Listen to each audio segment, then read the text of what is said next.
Kayo po ba ay masaya ngayong gabi? Okay, praise the Lord.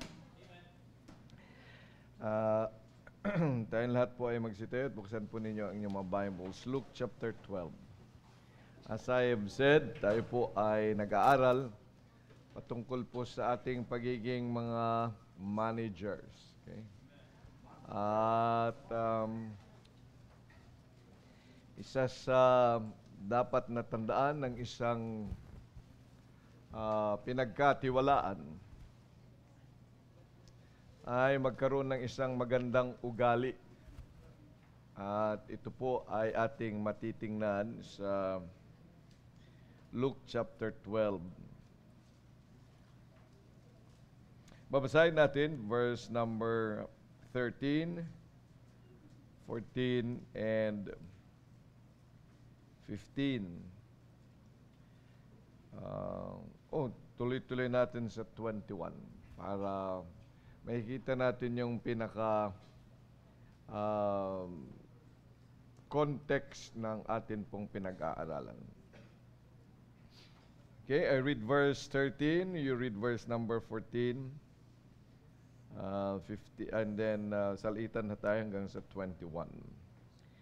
And one of the company said unto him, Master, speak to my brother, that he divide the inheritance with me. And he said unto him, Command me in the judge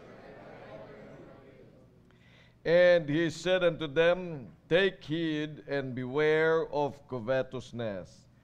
For a man's life consisteth not in the abundance of the things which he possesseth.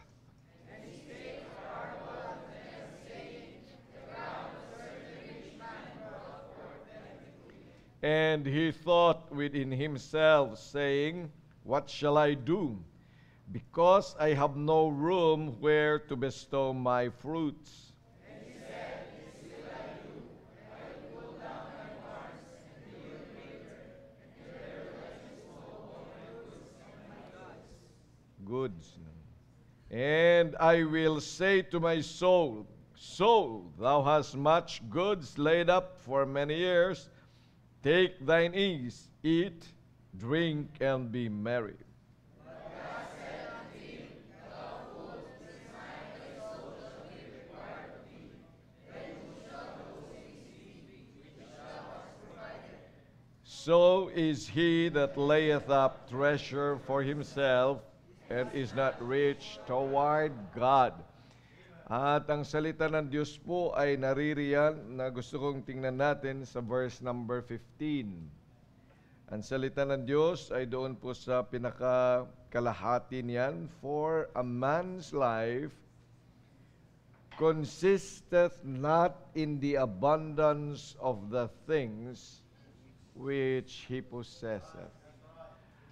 Ang buhay ng isang tao ay hindi na-define, no? Hindi yan batay sa dami ng kanyang mga pagmamay-ari. Okay? O mga tinatangkilik sa buhay. Mga maaari mong sabihin, this is mine, this is I worked for, this is what I want. Gusto kong maunawaan ng isang manager is that life is more than these things. Okay? Life is not consist in the abundance of the things which he possesseth. Dapat lagay natin yan kasi yan ang salita ng Diyos ngayong gabi. A man's life, ang buhay ng isang tao, ay hindi, ano ba consist sa Tagalog? Ano consist? Ayan, binubuo. Ay hindi binubuo ng dami. Okay? The abundance. Ng dami ng mga bagay na kanyang tinatangkilik. Hindi yan ang nagde-define ng buhay.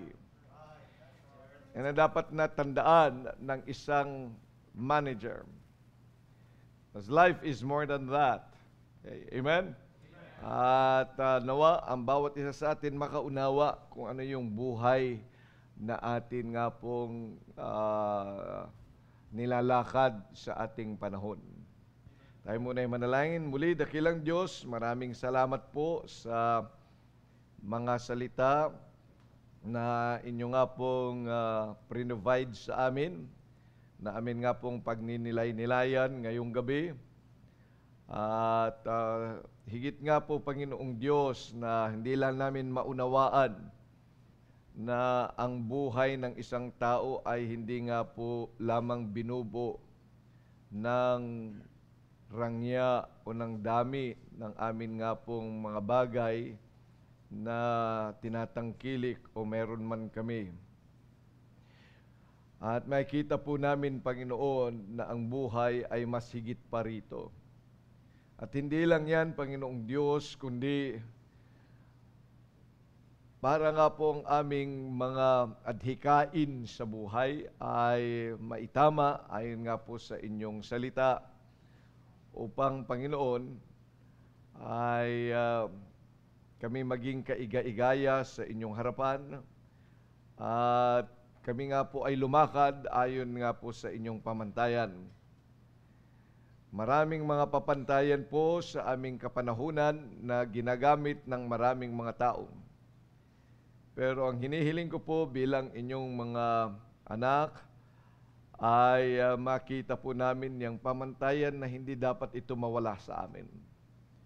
Kung papaano mabuhay sa mundong ibabaw, at kung papaano nga po kami, Panginoong Diyos, na nagugulin ang buhay na pinagkaloob mo po sa amin. Muli, maraming salamat sa pagkakataong ito. Kung meron po sa aming kalagitnaan ang marahil ay napapariwara o nagbabago ng kaisipan o lumilihis nga po sa inyong panawagan sa amin pong buhay, Panginoon, gamitin mo nga po ang inyong salita. Holy Spirit of God, gamitin mo nga po ito na maging makapangyarihan upang magkaroon ng pagbabago ng kanya nga pong buhay at manumbalik sa tama sa dapat naming lalakaran. Kung meron pong mga nanghihina, ay muli palakasin mo po. At kung meron po, Panginoong Diyos, na mga malakas, ay higit pa, Panginoon, na mapagtibay sa pamamagitan ng katotohanan ng inyong salita. Kailangan po namin ang inyong salita, kailangan ka po namin, lalo na sa gabing ito. Kaya ikaw po, Panginoong Diyos, ang magbukas ng aming kaisipan and talk with us in a very special way. Sapagkat ikaw po ang aming Diyos at umaasa po kami ng inyo nga pong pag-usap sa amin, sapagkat ito ang aming hinihiling sa matamis na pangalan ng Panginoong Hesus. Amen. Okay, please stretch a little bit. Alam kong kayo po ay mga pagod. Sinong pagod dito? Oh, sinong gusto nang humiga? Okay. Mamaya pa yun, mamaya pa. Kailangan mo nang pag-usapan natin ang salita ng Diyos. Life is more than paghiga. Okay? Amen. Okay, take your seats.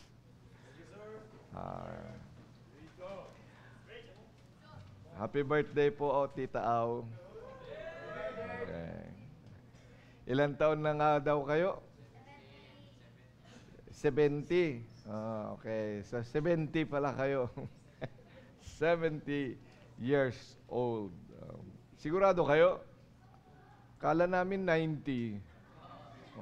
70 lang pala. Okay. So, biro mo yan, si Tita Au ay 70 years nang naglalakbay sa mundo. Okay. Pero tanong natin, sa haba ng inyong inilakbay na buhay, ikaw ilang taon na? Oh, kayong dalawa, sige na nga. Oh, wag nyo nang i-add. 15, ikaw naman, 17. 17 taon, 15 taon nang nabubuhay. Pero ano ba, what consists of your life? Ano ba ang idinagdag mo sa buhay mo? Kumain, matulog. Okay. Dapat ay maunawaan natin na ang buhay natin is more than the things which we possess. This is a divine truth. Yan po ay katotohanan na dapat na nauunawaan natin. And it was stated in a negative way. Sabi ng Panginoon, yung buhay natin, hindi yan nabubuo sa mga bagay na meron ka. Hindi yan nabuo. Kasi ang sanlibutan, iba ang kanilang kaisipan patungkol sa buhay. The educational system of this world has trained each one of us to really live the way a worldly person will live. Na ang layo saan? Sa kaisipan ng Diyos. Yan ang buhay at marami sa atin na galing doon. At maraming sa atin ang pilit na umaalis doon nung tayo nakakilala sa Diyos, pero pilit pa rin na pinababalik ng sanlibutan. At marami mga Kristiyano na nakasumpong na nga ng tama, pero dahil nga sa dikta ng sanlibutan, ay bumabalik doon sa mga dati niyang mga iniwan. Sapagkat hindi nga yung katotohanan ito sa kanyang buhay, akala niya ay temporal. No, the truth about a man's life not consisting of the abundance of the things that he has is not temporal, it's not changeable. Hindi nagbabago sa panahon. Hindi nagbabago sa mga pangangailangan. Hindi nagbabago yan sa pagbabago ng iyong buhay, pagbabago ng iyong katawan, pagbabago ng sistema ng sanlibutan. Divine truth is always true kahit na ano pa ang mangyari sa mundo. It never changes. Kaya nakakalungkot kapag nakita mo na yung katotohanan, what life, what real life is, and then you go back to that life which you have once decried and you have once left. Iniwan mo na tapos binabalikan mo pa. Ano ang sabi diyan? De para kang isang aso na sumuka. Tama ba ako? Tama ba yung pronoun shows? Sumuka. Okay, tama. Sumuka ka. Pagkatapos ng nagutom, binalikan mo. Maraming mga taong ganyan, nakita na nila na ang buhay ay hindi naman talaga pangsanglibutan. This life is more than what we have. Pero nabalik doon sa kanyang isinuka ng mga uri ng buhay. So it is a divine truth. Dapat natin tandaan yan. Pag sinang divine truth, it is always from God and it is unchangeable. It is a life that is up high above.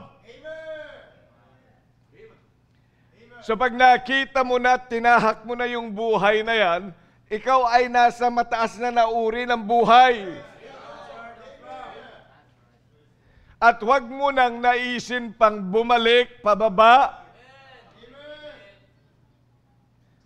You see, the divine life, pag sinabi natin this is the divine truth, it never changes. And it is really very different from the view of this world.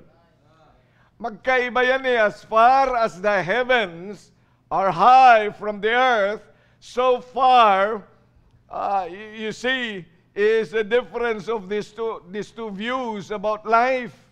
Magkaiba talaga yan. Look, the divine life is always eternal. And it is much more spiritual. But the life of this world is always temporal. Ang mga nandito, yun, mga satisfaction that this world gives is only temporal. Pero yung satisfaction na binigay ng Diyos is not temporal, it is forever. It goes into eternity to eternity. At hindi yan nagbabago. Yan ang dapat nating maunawaan. So if it is a divine truth, it never changes. Kaya ilagay mo yan sa isip at sa puso mo. Ng buhay. Kung minsan kasi nagbabago yung ating kaisipan kapag iba na yung kasama mo. Kapag nakita mo yung kasama mo na mas angat sa'yo, mas marami siyang meron, mas advance yung mga teknolohiya na meron siya, mas advance yung cellphone na meron siya, naiinggit ka na at nagbabago na, nawawala na yung kasiyahan mo kasi nga mas maganda yung cellphone niya. And then, you start to crave for that kind of cellphone kahit na ano pang gawin mo sa buhay mo. Because of the changes, because of the people that you talk with. Kaya nagbabago ang isip. Kaya ito ang dapat tandaan ng bawat isa sa atin. Sa harapan ng Diyos, this truth about man's life that is not consistent in the abundance of the things which he possesses will never change. It's always a truth. Kaya kahit saan ka magpunta at kahit ano pang panahon, pag tayo nahihirapan na, nagbabago na ang ating pagtingin sa mga bagay. Nagbabago na yan. Pag napahiya tayo, pag nahirapan, pag may problema, nagbabago ang pagtingin. Iniwan mo yung buhay mo. Pagkatapos doon sa labas, nung makakita ka, pagkatapos ay sinabi mo, dito talaga ako sa buhay na ito. Pagkatapos nung nagka-problema na, iniwan mo na ulit. Bumalik ka. Ay bakit nga nagbabago? Kasi nga nagbabago ang tao pero ang katotohanan hindi. At ito'y itong katotohanan na yan, let's say that the truth, a man's life, sabihin natin, ang salita ng Diyos, ready, go. A man's life consisteth not in the abundance of the things which, yan ang salita ng Diyos. Katotohanan niyang hindi magbabago magpakailanman. Yan ay mananatiling totoo at kahit na mahirapan ka, ang ibig sabihin yan, manatili ka sa pananampalataya at sa pagtitiwala na hindi sa mga bagay na hinahanap mo, sa mga bagay na wala ka, that should define your life. Should not do that. Nasa tamang pag-iisip ka na, ngayon nakakilala ka na sa Panginoon. Yung mga iniwan mo sa mundo ay dapat talaga tuldukan mo na. Ang iba naman sa atin kasi hindi tuldok ang inilagay, kundi kama, quit. Tuldukan mo na yan. Okay, mga choir member, ano ang mga iniwan nyo? Kayo mga babaeng choir member, anong iniwan nyo? Ano iniwan ninyo? Kayo mga choir member na mga lalaki, anong iniwan nyo? Di ba yung palda nyo? Kayong mga babae, anong iniwan nyo? Di ba yung pantalon nyo? Oh, pagkatapos babalikan mo pa yan? Sabihin mo nga sa akin, ba't mo ba iniwan yun? Kasi tinuro ng Panginoon ang buhay mo ay hindi yung bagay na yan. Ang iniwan mo, worldly song, hindi ba? Eh bakit nasa cellphone pa?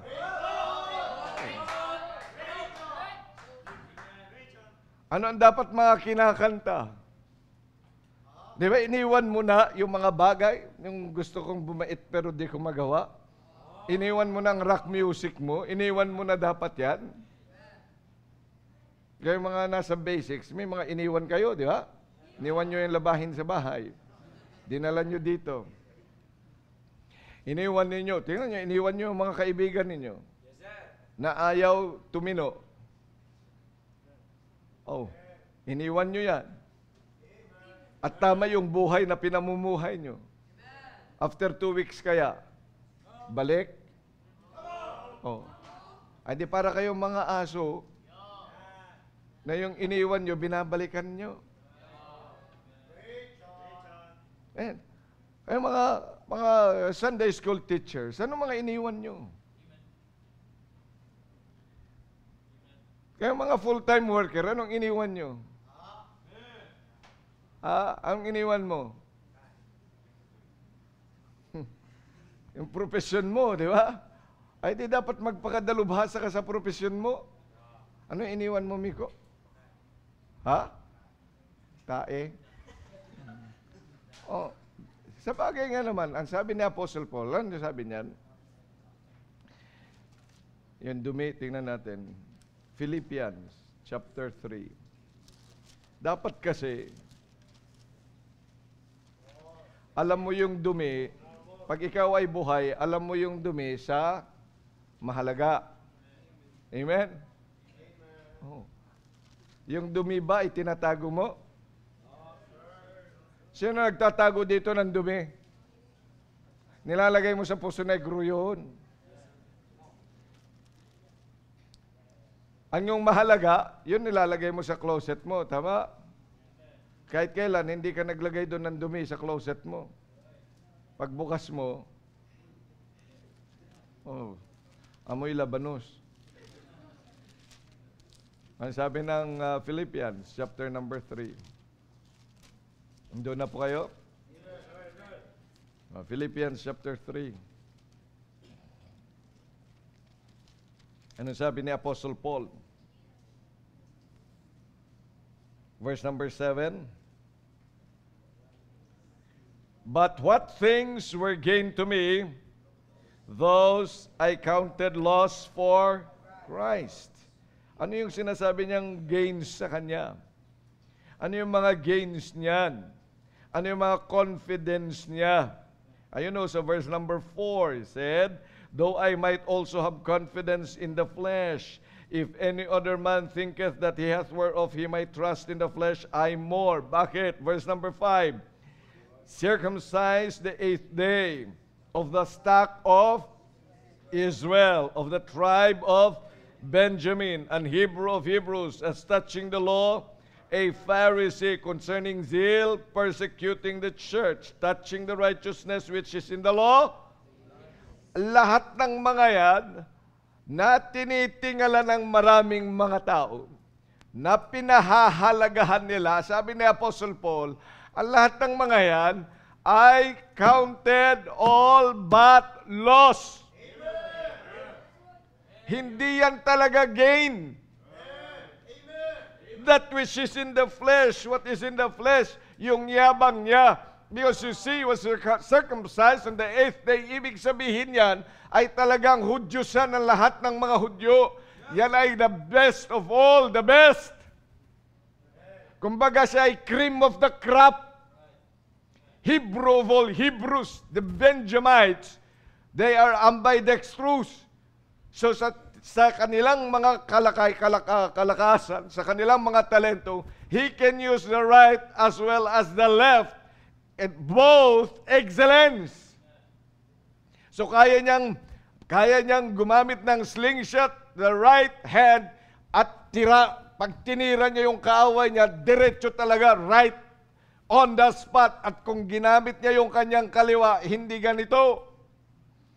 Pero pag yan ay kanyang tinirador niya yung kaaway, talagang right on the spot kung saan niya gustong patamaan, yun talaga.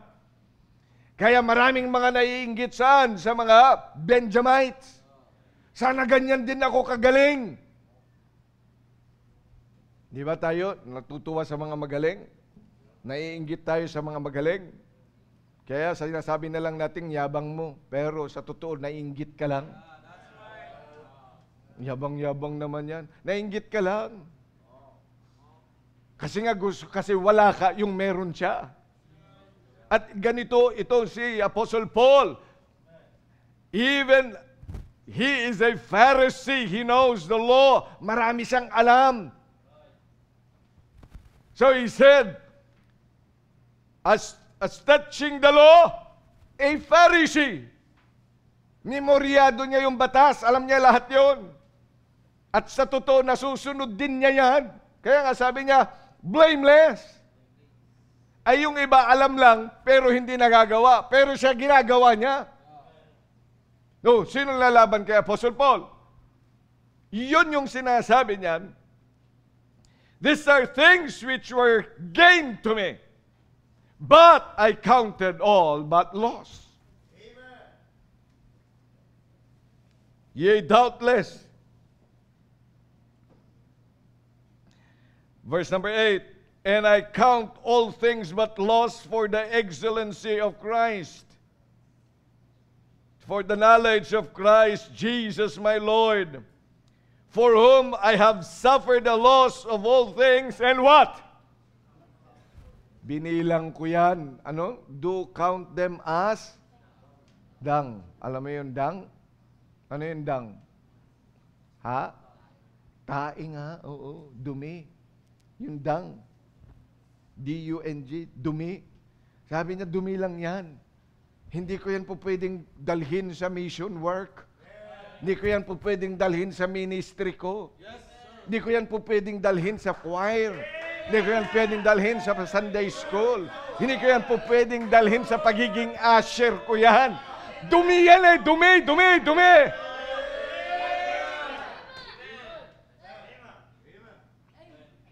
Madumi yan! Mabaho yan! God does not like it. So he said, he counted all but dung. Pagkatapos lahat yung ikaw ay nagsuko ng buhay mo. Pagkatapos inalsan mo. Pagkatapos bumabalik ka sa dati. Oh, sige nga, sabihin mo sa akin. Eh, paano nga nagbago yung iyong pananaw saan? Sa divine truth. You know, divine truth is always true. Kaya kung mahirapan ka man, kung mag-prosper man yung iba, ay dapat lamang na hindi nagbabago ang iyong paninindigan. Kaya ngayong gabi ay dapat ilagay natin, itaga natin sa bato. No? Itaga natin, lagay natin, sulat natin ng malalim sa ating puso, sa ating kaisipan, ang katotohanan that a man's life, ang buhay mo, ang buhay ko, is not consistent of the abundance of the things that we possess. Hindi yun. Hindi ka magmamalaki dahil sa maraming mga bagay, dahil magandang damit mo, dahil matalino ka, dahil nga may pera ka, dahil may sasakyan, dahil may aral ka. Dahil mga nagyayabang kasi nga siya graduate ng ganito at ganyan. I'm not saying that you should not graduate, pero kung yan nang ipagmamayabang mo sa harapan ng Diyos, down with all those things. You know why? Sa araw, hindi yan dadala sa sangkalangitan. Sino nakapagdala ng kanyang diploma hanggang doon lang sa libingan?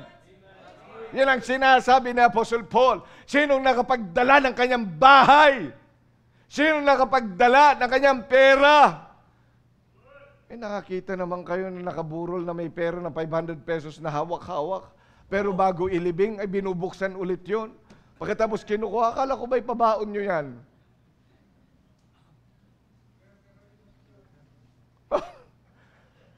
Tuntua talaga ako sa mga Pilipino. Sabi, anong ginagawa ng 1,000 doon sa kamay ng patay? Nakaganyan, no? Patay naman. Oh. Pero nung ililibing na, ako maglilibing, biglang binuksan. Ba't mo nyo binubuksan? Ay, kailangan nung tanggalin. Alin ang tatanggalin? Yung pera. Ba't ba kasi nilagay mo dyan? Oh. Nakatapos ang daming mga tao, no? Namamatay sa paghahanap ng pera. Hindi maisuko ang kanyang linggo para makapagpunta ng simbahan. Hindi maisuko ang ibang mga gawain, mga soul winning, dahil alang-alang sa Almighty man. Ay, kailan mo yan madadala? Hindi mo yan madadala. Yung iba, yun, hindi makapunta ng simbahan kasi may exam. Kinabukasan, kaya nga mag-aaral. Kailan mo naman nadala yung mga aral mo doon sa libingan? Kailan mo nadala yan? Naman eh. Dapat nating tandaan, a man's life does not consist in the abundance of the things that we possess. So, hindi lang yung mga material things ang tinutukoy dyan, kundi yung mga abilidad natin. Hindi dahil maabilidad ka that you have a good life. Hindi dahil matalino ka that you have a good life. Hindi dahil tatlo ang iyong trabaho, kumikita ka ng malaki, that does not make life in the eyes of the Lord. Lagay mo yan sa puso mo.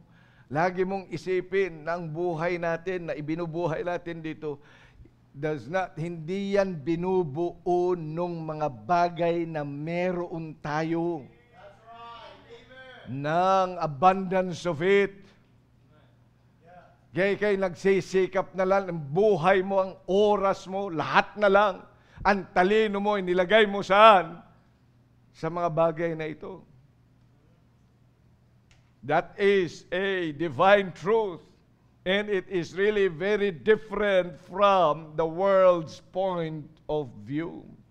Sa kanilang katotohanan, parang yaan. Di ba? Palakihan ng sweldo. Palakihan ng lupang nabili. Ngayon naman ang pinagmamayawang eh. Pataasan ng natapos. Ano natapos mo? Ay, kuminsan pa nga eh. Ay, di ba yun? Anong mga natapos mo? Ano natapos mo? Ano na ba natapos mo?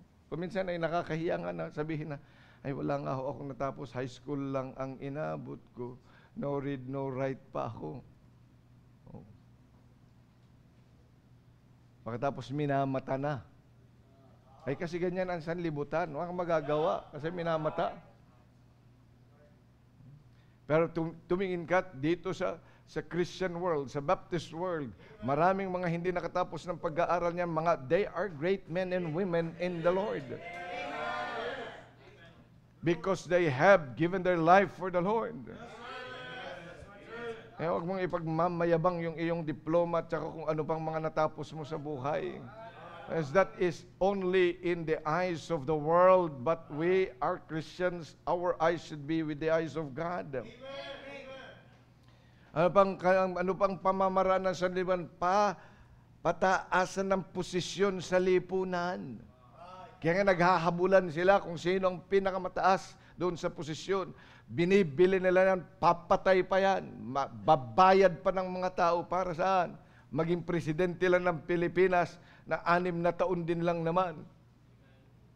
Yan ang kanilang mga ginagawa. Yan ang sanlibutan. Dahil pag nandoon ka na, sabi niyan, oh, you have already reached the highest position in the land. Wow, you must be a very, very satisfied person kasi na-reach mo na yun. Rurok ng posisyon sa buong bansa. Yan ang kaisipan nila. Dahil naging presidente ka. Naging presidente ka, sira naman ang buhay ng milyon-milyon. Eh ano naman yung buhay mong yun? Ay maigi pa yung walang posisyon, pero nag-soul winning ka, at isang tao na dapat magpapakamatay, yan ay naligtas, at yan ay nabago ang buhay. Ay, mas maganda pa yung wala ka nga posisyon, pagkatapos nag-soul winning ka, at yung mga isang pamilya na dapat ay maghihiwalay na, pero nabuo dahil lamang sa soul winning. Yan kasi ang mundo, pataasan ng posisyon sa lipunan. Kaya huwag tayong maapektuhan saan? Sa kaisipan ng sanlibutan. Pag ikay naikinig sa akin ngayon, you are a manager. Remember that what God wants you to manage is not only the things that are in this world, but this world and the things that will accrue to eternity. yung bang, yung gagawin natin, yung mga possession natin, ay makararating sa sangkalangitan. Yun ang nais ng Diyos. Hello? Yun ang gusto ng Diyos, na yung atin pong mga tatangkilikin sa buhay ay mga bagay na magagamit natin at yung bunga nito ay pang walang hanggan. Hindi ang hanggang dito. Kaya dapat ilagay mo yan sa isip at puso mo. Bilang anak ng Diyos.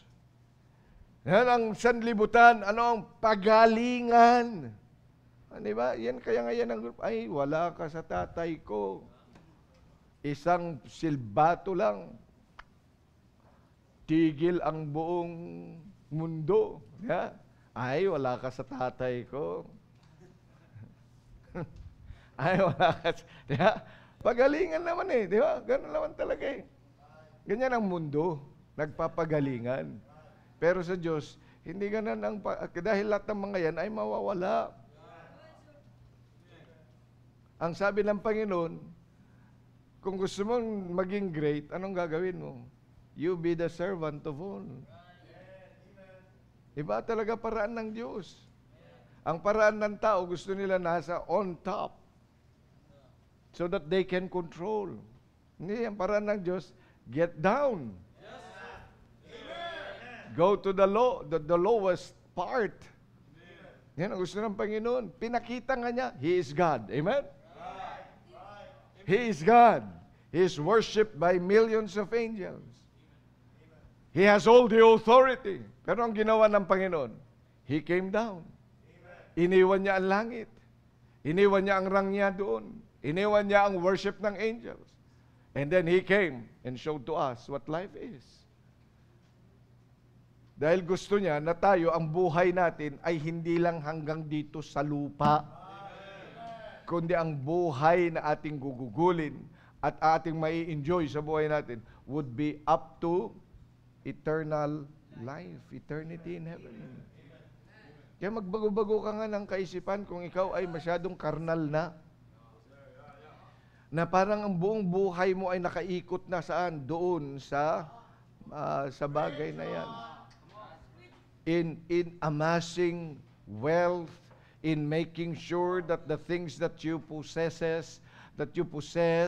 are abounding. At kitang-kita binibilang mo lahat yan. Uy, ang bihira, naka 10 milyon na ako 10,000 na ako. Praise the Lord. Dami ko ng pera. Oh, ang dami ko ng mga medalya, ang dami ko ng ganito, ang dami ko ng mga nabiling ganyan, dami ko ng sapatos, naka 3,000 na akong sapatos. Ano pa? Ang dami ko ng mga necktie. Wow, ang dami na. Pagbili mo na lang yan. At dalhin mo sa ating treasure offering. At yang perang yan ay magagamit pa. At yung perang yan will accrue to heavenly. Ay, marami mga nagpe-prepare para sa mga bagay, pero tanong ko sa'yo, nagpe-prepare ka ba para sa ating treasure offering? Iniisip mo ba na kaya ka magkakapera ay mag-iipon para may maibigay sa Diyos?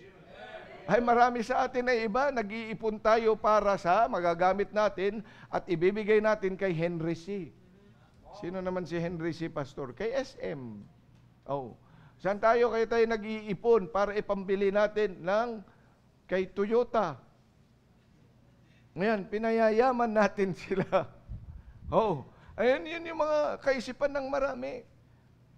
Ay, dapat kayo din ay nag-iisip kung papaano mo ang yung kayamanang yan ay makarating sa sangkalangitan. Kaya nga merong simbahan para tayo po ay mag-ipon ng ating mga kayamanan sa sangkalangitan. See? So man's life does not consist in the abundance of the things which we possess. Alam mo, the world spends so much of their time and efforts in these pursuits. Talagang nagsusunog ang mga ng kilay ang mga yan. Nagtitipid yan para dyan sa mga bagay na pang dito lang. Pero dapat matutunan mo to really look forward to heavenly. Anong sabi ng Colossians chapter 3? Look at your Bibles. Colossians chapter 3. Huwag ka nang mag-ipon ng mga dumi. Amen. Kung mag-ipon ng dumi, na hindi mo naman yan, hindi mo mapapakinabangan para sa Diyos. Dapat yung mapakinabangan mo para sa Panginoon. Yun ang ipunin mo. Ang sabi ng Colossians chapter 3, verses 1 and 2, If ye then be risen with Christ, seek those things which are above, where Christ sitteth on the right hand of God. Set your what? Affection on things above, not on things on earth. Ano, ikay nakarating na rin lamang sa pananampalatayang totoo. Nakilala mo na ang totoong Diyos. Nakapunta ka na rin lang sa totoong simbahan. At ibinigay mo na yung buhay mo doon sa ministry mo. Ay di dapat lamang na dito ka, ibigay mo na yung buhay mo para diyan. You already found out where the Lord wanted you to be. Pagkatapos ay kung saan-saan ka pa napunta. Oh. Eh, tinawag na mag-choir. Eh, di dapat nasa choir ka. Tinawag ka sa Sunday, nasa Sunday. Kung tinawag ka, diyan sa audio, diyan ka sa audio. Kung tinawag ka, saan? Sa full-time ministry, diyan ka sa full-time ministry. Ano ba't pabago-bago ng isip? Seek those things which are above. Set your affection which are things above, not things on earth. Yan ay lagay mo sa isip mo, sa puso mo. Nakapag-desisyon ka na rin lang naman eh. Kaya nga si Apostle Paul, siya talaga ay kahiyahiyaman yung buhay niya kung ikukumpara mo sa pagiging Pharisee niya dati. Biro mo yan si Apostle Paul, di ba? He was a Pharisee, he was a lawyer, he was a leader. Ngayon, andun siya sa ibang mga lugar. Wala siyang sariling bahay. Naikitira lang siya kung sinong magpatuloy sa kanya. Nandun siya, tutuloy. Kung anong ipapakain sa kanya, yun ang kakainin niya. Wala na siyang perang dala-dala, kundi ano lang dala niya? The gospel. Nangaral ng salita ng Diyos. Kaya sabi nga niya, alam niyo, itong mga kahirapang ito, kung minsan nakakahiya naman talaga eh. Nasa na yung lawyer, nasa na yung may dala-dala. Noon may sasakyan siya. Ano sasakyan niya? Ano sasakyan ni Apostle Paul? Wala, hindi mo alam? Di ba may karwahe siya? When he was going to Damascus, anong gamit niyang sasakyan? Volkswagen. Anong gamit niya? Porsche? May alam mo nung unang panahon, yun yung mga magagandang sasakyan. Wala pa yang Lamborghini. Wala pa yang mga Toyota at saka wala pa yang mga yan. Pero ang kanilang mga sasakyan diyan, yung mga karwahe na kagaganda. Oh, yun yung sasakyan nila, yun yung equivalent dun sa sasakyan nila. O meron siyang sasakyan. O ngayon, may sasakyan siya? Wala. Anong meron siya? Parchment. Anong meron siya? The cloak that was given him. Anong meron siya? The gospel of Christ. And he went from one place to another preaching.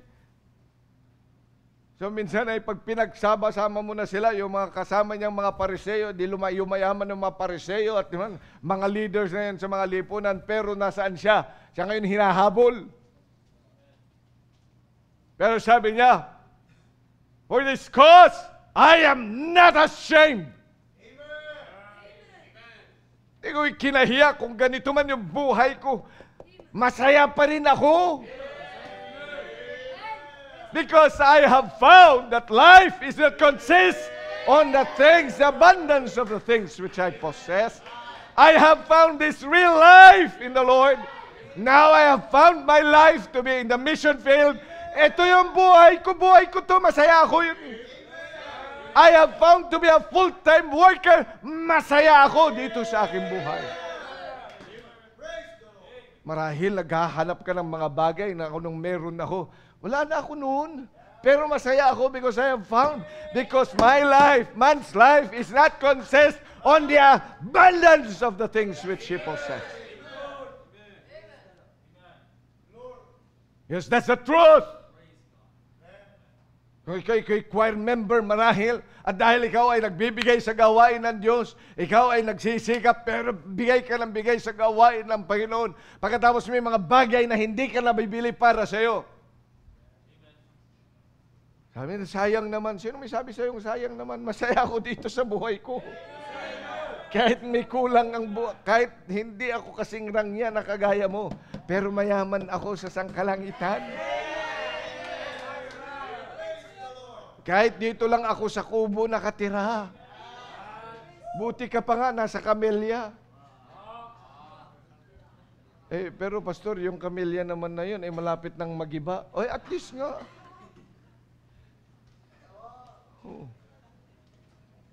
Samantalang sila, mga bato at ang lalaki pa. Yung ating tinutulugan dito, ang liit-liit. Samantalang yung iba, pag pumunta ka sa bahay nila, pambihira.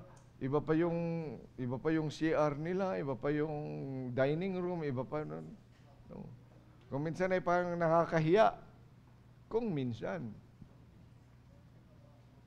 Pero pag pinili mo ang buhay mo na buhay na gusto ng Diyos sa buhay mo, dapat lagay mo ito sa isip, sa puso mo. Man's life consisteth not in the abundance of the things which he possesses. Dapat maging established ka na sa katotohanan yan. So that you can become a good manager. Unless you do not settle this in your heart tonight, you will always be seeking something bigger. And you will never find happiness where you are. Palagi kang pabago-bago. Hindi ka nagsisettle down. Kaya mamili ka. Ano ba talaga kasi ang hinahanap mong buhay? Buhay na marangya? Buhay na laging tusino? Buhay na ano man buhay talaga kasi? Magdesisyon ka ngayong gabi. Amen? To decide to believe this divine truth. Pag sinabing believe this divine truth, alam mo yung salitang believe? Be, live. Ibig sabihin, to be there and live. Hindi yung alam mo lang, na memorya mo lang, okay, i-recite nga natin, anong salita ng Diyos? A man's life consisteth not in the abundance of the things which he possesses. Alam natin yun. Naniniwala ka? If you believe in the truth, say aloud, amen. Yan, you believe that. Pero tanong, believe ba yan? Ibig sabihin, that is your being. Yan, pag sinabi nating be, it's the verb to be. That is being. That is your being. Yun yung buhay mo. That is your life. Bakit hanap ka ng hanap na, bakit na naman, pansit na naman? Bakit na naman, gulay na naman? Bakit na naman, ito na naman ang isusuot ko, paulit-ulit na lang. Papaano nga? You do not believe that a man's life consisteth not in the things which are... Hanggang ano ka lang, hanggang dito lang. Hindi naman talaga, that is not your life, that is not your being. Kaya nga, believe. That should be your being. Yun ka. So tonight, you've got to believe that a man's life consisteth not in the abundance of the things which he possesses. And you know that this is not only a divine truth, but it also, on the other end, is also a warning of the sin called covetousness. Alam mo, create tayo ng Diyos to live His life. Pero dahil nga sa nahulog sa kasalanan ng tao, we coveted things which is not part of our life. Nakuha natin yan, ha? Nung binuhay si Adan at saka si Eva, nabuhay ba siya dahil pinakain siya ng tree of the knowledge of good and evil? Hindi, ano? Paano lang sila nabuhay? God breathed into his nostrils the breath of life. The breath of life. So hiningahan siya ng Diyos kaya nabuhay siya. Paano siya namatay? Dahil yung sinasabi ng Diyos, huwag niyang kakainin, he coveted. Hindi bahagi ng buhay niya yun. Hindi yun bahagi ng buhay natin yun. Pero pinili niya. Kumuha siya ng mga bagay na hindi naman para sa kanya. That's covetousness. Ano pag naiintindihan mo, a man's life consisteth not in the abundance of the things which he possess, dapat you do not covet things which does not really make you alive as a Christian. Remember that your life is given by God. It is a divine ordination. Ang buhay natin, binigay ng Diyos, therefore, kompleto yung buhay na yan. And so when He has given us His life, then that must be the be-all and all.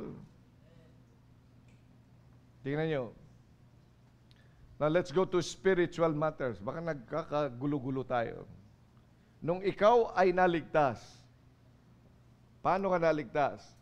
Paano ka nagkaroon ng buhay? When you heard the Word of God. Amen? Nabuhay ka sa salita ng Diyos. Ngayon, gusto mong ma-revive nung nanghihina ka. Anong gagamitin mo? Yung iba gusto, wala ba tayo kasing outing? Wala ba tayong wala ba tayong party? Wala ba tayong mga ganon? Yun mga hinahanap mo. Ay paano ka marirevive? Saan ka marirevive?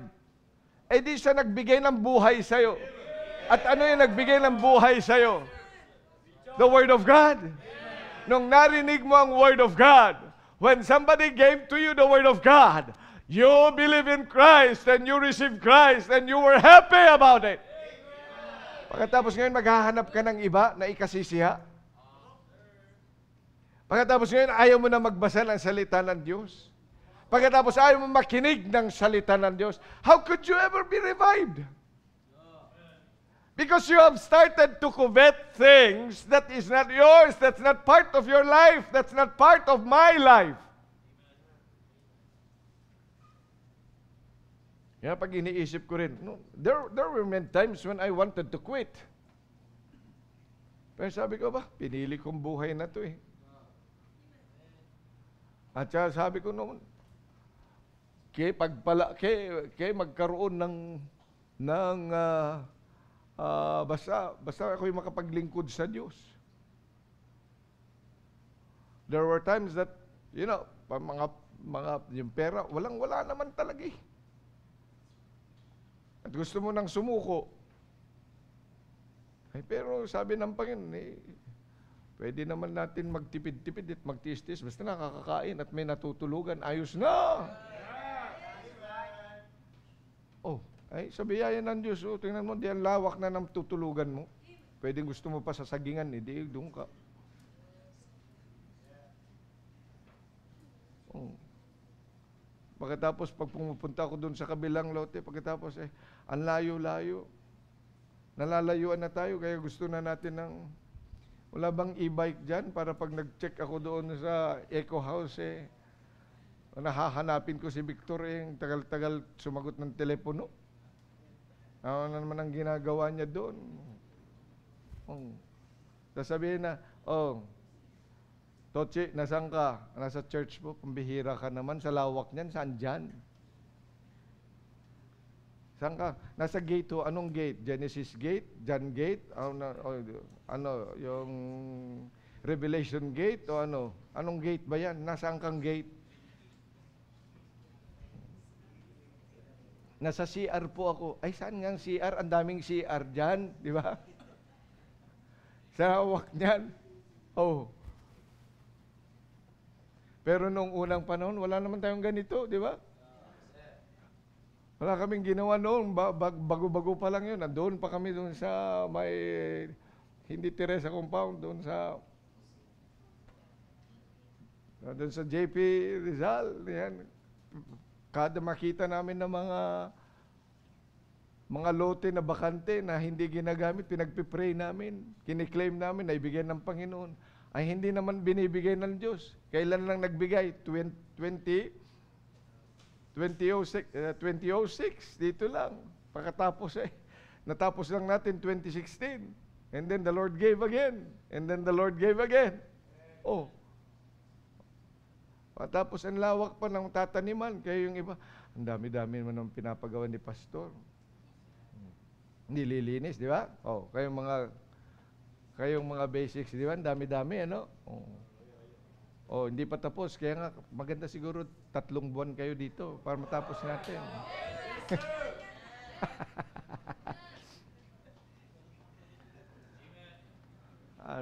When we covet many things which are not part of our lives, kaya nasisira ang buhay mo. Yung pinili mong buhay, yan na yan. Kaya nung ikay nakakilala sa Panginoon at ganyan ka, dapat manatili ka pa rin ganyan kahit pinagpala ka ng Diyos. Alam mo, marami sa atin kasing nagko-covet ng mga bagay. Kaya akala, pero naligtas ka naman, walang sasakyan. Ngayon, hirap ka na walang sasakyan. Naligtas ka naman, walang cellphone, di ba? Bakit nung kinuha ang cellphone mo, nag-quit ka na? Merong ano yan may problema sa pag-iisip, no? Nabuhay ka bilang anak ng Diyos na wala ka na. Dati ba may necktie ka? Wala, di ba? Nung dumating ka dito, may necktie ka na, may sapatos kang, wow, pambihira, may license to kill pang ganyan, no? May Bible ka bang ganyan nung dumating ka dito? Oh, wala naman na. Kaya tingnan mo pag magka-quit ka, ang dami mong mga dala-dala pa uwi, no? Oh, para lang naman dito yung, tandaan ko yung isang pamilya dumating dito, wala talaga. Pag alis, 2 jeep ang dala-dala. Sabi ko, saan mo nakuha lahat yun? Oo, hindi 1, 2. Hindi nagkasya yung isa, pinahatid ko pa. Oh. Pero pag butiting dito, wala naman silang. Pero nung nagkakaroon na, nagdadalawang isip na, bakit naman kumakain kami dito ng gulay na ano. Biro mo dati, wala ka namang kinakain. Ngayon, nung nakatikim ka lang ng konting, kasi nga nagbabago. Marami sa atin, mga manager, makatikim lang ng konti, pagkatapos, akala niyan, nagbabago na ang buhay. Ano mo, bilang anak ng Diyos, do not covet. Ito, tandaan mo, a man's life is not consist in the abundance of the things which, nung pagdating nyo ba, dito, kayo mga naka-basics, ganyan na kayo. Hindi pa, di ba? Ang bihirang mga sapatos nyo. Wow.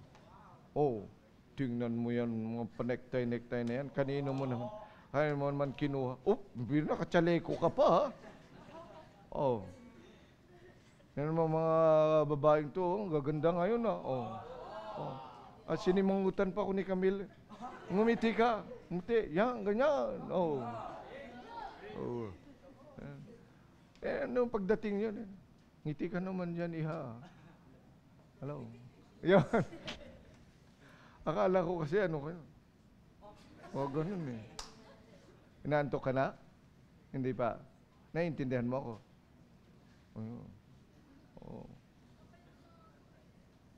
Ayun na nga, nakangiti na nga. Yan.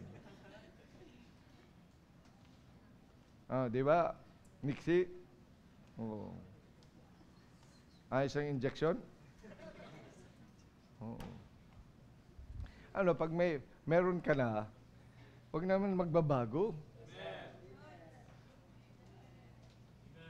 O, nagka-cellphone ka. Pagkatapos ngayon, gusto mo ng...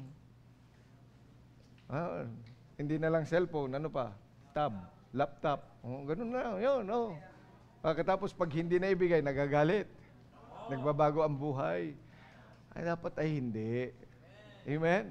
Tandaan mo ito, a man's life is not consist in the abundance of the things which he possesses. Huwag ka nang maghangad pa ng maghangad kasi that's covetousness. Nabuhay kang wala yung ibang mga bagay, mabuhay ka pa rin. God has already made you alive in Him. Ano kung bakit maraming mga taong hindi makapagbigay sa gawain ng Diyos? Kasi nga, nung nagkapera, ano inisip? Ano inisip mo? Nung magkapera ka, bill mo ko nito, bili ako niyan, bili ako nan. Para sa akin, para sa akin, para sa akin. Kasi akala niya, ang buhay niya, gaganda dahil sa mga bagay na mga para sa kanya. Yun. Kaya nakakalimutan ng magbigay. Na yung buhay niya ay para sa Diyos. Na yung buhay niya, ay alam mo, mas masaya siya kung ibinubuhay niya yung bigay ng buhay, ng Diyos na kanyang buhay. Kasi nga, meron na siyang ibang mga attraction sa buhay niya. Tanungin ko kayo, kumusta ang giving mo? Yung pagbibigay mo sa Diyos. Di ba nagkakapera ka, pero saan mo dinadala? Kaya ano kapag nagkakapera kasi tayo, lagi akala natin nadadagdag ang buhay natin, mas sumasaya ang buhay natin kapag nakakabili tayo ng mga bagay na para sa atin. Hindi yan nadagdagan. Nadagdagan ka nga ng problema eh. Kasi iingatan mo pa, nagdagdag ka ng damit, di ba? Nagdagdag ka ng damit, nagdagdag ka ng lalabahin. Di ba? Nagdagdag ka ng damit di mas marami kang lalabhan. Nagdagdag ka ng lupa, di mas malawak ang iyong lilinisan. Kaya talaga mas marami lilinisan, kaya kailangan pa natin ng full-time. Mas malawak ang lilinisin. Paglalaki itong building natin na ito, sino naglilinis na ngayon dito sa auditorium? Ilang oras kayo naglilinis dito? Yeah, man. Kung mas malaki pa, kung 4 times nito, sa tingin mo, tapos kayo pa rin lang. Di ba pag lumalaki? Ay naman talaga yung buhay. Kaya hindi yun. Ang buhay does not consist in the abundance of the things which he possess. Ang pinakamaganda, gamitin mo yung buhay na ibinigay ng Diyos sa iyo. At kung may karagdagan sa buhay mo, magpasalamat ka na lang, ibigay mo ang kapurihan sa Diyos. Bigay mo sa Diyos. Yun talagang ibig sabihin na bigay mo sa Diyos. Kaya hindi ka mahihirapan magbigay sa pamamagitan ng iyong giving, sa pamamagitan ng iyong oras, sa pamamagitan ng iyong mga talento. Pag nadagdagan ang mga talento mo sa buhay, di bigay mo sa Diyos ang talento. Yung iba naman, ibibigay sa ibang boss yung talento na kanyang nahanap. Saan? Sa gawain ng Diyos. Kung dito ka natuto tumugtog, bigla kang nakita mo, pwede palang pagkakitaan ang pagtugtog, di ba? Hindi nyo alam, pwedeng pagkakitaan yan? Hindi mo alam yun? Tingnan mo yung mga nagpapalimos. Anong gamit? Gitara, di ba? Sinong nagigitara ngayon? Gigitara ka lang, maglagay ka dyan. Yan, mga ginagamit na yan. Pero dapat gamitin mo sa paggagawa sa Panginoon. Yung mga natutunan mo sa simbahan, gamitin mo sa simbahan. Paano yung ginagamit mo sa iba? Sabihin mo sa akin, if you are not covetous, you coveted things which are not yours. Binigay ng Diyos yan, gamitin mo para sa Panginoon. Kaya sabi niyan, a man's life does not consist in the abundance of the things which he possesses. Do not be a covetous person. Kasalanan yung covetousness. Nakita mo yan? Nakasalanan yan. Tingnan nyo Ephesians 5:3. Ephesians chapter 5, verse number 3.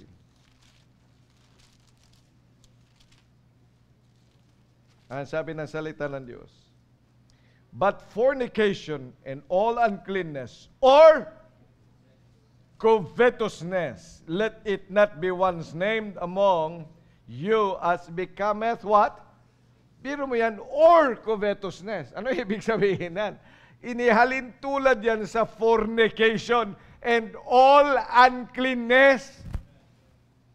Kaya sinasabi mo, hindi ka naman yung nagpo-fornicate, hindi ka naman adulterer, hindi ka mabait naman ako. But you're coveting things which are not yours. Pareho lang. Nakakala natin madadagdag sa ating buhay yung mga bagay na yan. Mas magiging masaya, mas magiging mabongga ang buhay natin. When we covet those things, gusto natin meron tayo, gusto natin bilihin yan, gusto natin yan. Lahat ng mga talento na yan, gagamitin mo para ikaw kumita ng pera. Gamitin mo yan para sa Panginoon. Binigay ng Diyos yan sa'yo. Kung binigyan ka ng boses ng Diyos, edi gamitin mo saan? Sa pagkanta para sa Kanya. Binigyan ka ng skill para dyan ay tumugtog. At ikaw ay tinuruan ng Panginoon na dapat gamitin mo yan. Hindi man gagamitan para kumita ka ng pera. Ang dami mga gumagamit ng ganyan. Binigyan ka ng skill ng Diyos.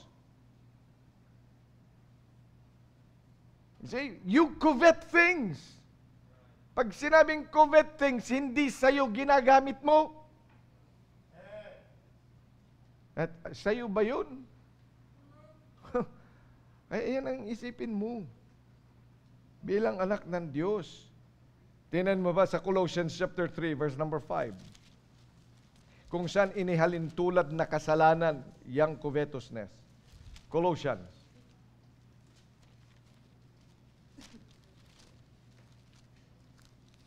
Chapter 3, verse 5. Ano sabi?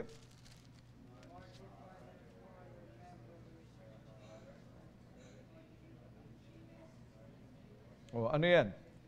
Mortify your members which are upon the earth, fornication, uncleanness, inordinate affection, evil concupiscence, and what? Covetousness, which is idolatry yan. Si covetousness, wala kang idol, wala kang sinasambang Diyos-Diyosan. Pero kumukuha ka ng mga bagay na hindi sa'yo. Idolatry din tawag niyan ng Panginoon. Yan, idolatry. Ang idolatry, galit ang Diyos. Pinapatay ng Diyos yung mga sumasamba sa Diyos-Diyosan. Galit ng Panginoon yan. Pagkatapos ikaw ay covetous. Mga bagay na hindi sa'yo. You know, buhay natin, nabuhay tayo, naging anak tayo ng Diyos, as simple as we are. Amen? Na walang-wala tayo. Nung nagkaroon na tayo, we want more, and we want more. Pagkatapos ay wala ka na sa paglilingkod sa Diyos. Na wala ka sa iyong mga ministries. Because you want more, and you want more, and you want more, and you want more. Ay idolatrous ka nga. Kaya sabi ng Panginoon, life is not consist in the abundance of the things which He possess. You know, this life that the Lord given us is divine authored. Ibig sabihin, pag divine authored, inisip yan ng Diyos who knows everything. Ibig sabihin, perpekto yung buhay na binigay sa'yo. Amen? Pagkatapos binago mo, anong tawag doon? Para ka lang, Panginoon, mali yung paggagawa mo sa ilong ko. So, binago mo yung ilong. Dapat po, yung ilong na yan ay pabaliktad na lang. Ganon. Alam mo, marami mga Kristiyano ganyan. Yung buhay na ibinigay ng Diyos, ini-edit natin. Gusto natin bigyan ng mga bagay na baka sakaling magpapasaya sa atin, na madadagdag yung kasiyahan. Makinig ka maigi sa akin, perpekto na yung buhay na ginawa ng Diyos. So, kinakailangan, ipamuhay mo na yan. Kaya nga pinakita niya yung buhay na yan. What is life? Life is just like the life of Christ. Kaya pinakita niya yung buhay. Kaya dapat naintindihan mo ang buhay ng Panginoong Kristo. Are you saved? So, anong buhay ngayon ang pinapamuhay mo? Dapat yung buhay na binigay ng Panginoon sa atin. So what is that life that He has given us? Ano bang buhay ng Panginoong Kristo? Anong sabi ng Hebrews 10 verse number 7? Hebrews 10 verse 7. Then said I, Lo, I come in the volume of the book. It is written of me to do thy will, O God. So yan ang buhay dapat natin. That's the perfect life. The perfect life. The life that God has given us is a life that does the will of God. Kaya tanong ko sa iyo, nasa kalooban ka ba ng Diyos? Kung wala ka sa kalooban ng Diyos, bumalik ka sa kalooban ng Panginoon. Do not edit the life of the Lord that He has given you. Otherwise, you're just saying you're better than the God who created your life. We were created in His own image. But He is also created in the new creation. Kaya nga may bagong nilalang na tayo. Kung saved ka, may bagong nilalang ka na. Hindi ibuhay mo yung buhay na gusto ng Diyos. That should be doing the will of God. Hindi yung kalooban mo o yung kalooban ng iba ang iyong sinusunod, kundi yung kalooban ng Diyos sa buhay mo. Kaya tanong ko sa iyo, tonight, are you living? Are you in the will of God? Kung wala ka sa kalooban ng Diyos, kawawa ka. Nagkakasala ka na sa Diyos. You see, you are challenging God. Sinasabi mo na anak ka ng Diyos.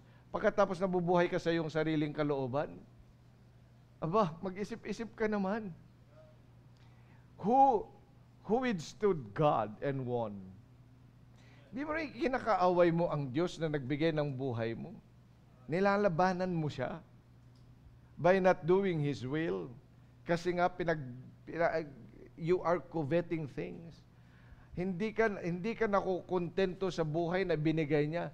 Life is not consist on the abundance of the things which He possesses. Yung buhay ng tao.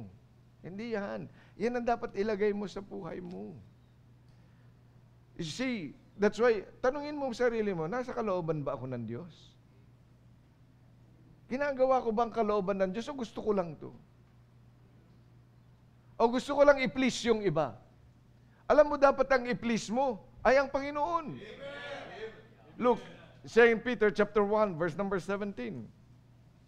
2 Peter chapter 1 and verse number 17. For He received from God the Father honor and glory when there came such a voice to Him from the excellent glory. This is my beloved Son, in whom I am well pleased. Dapat yun po tayo.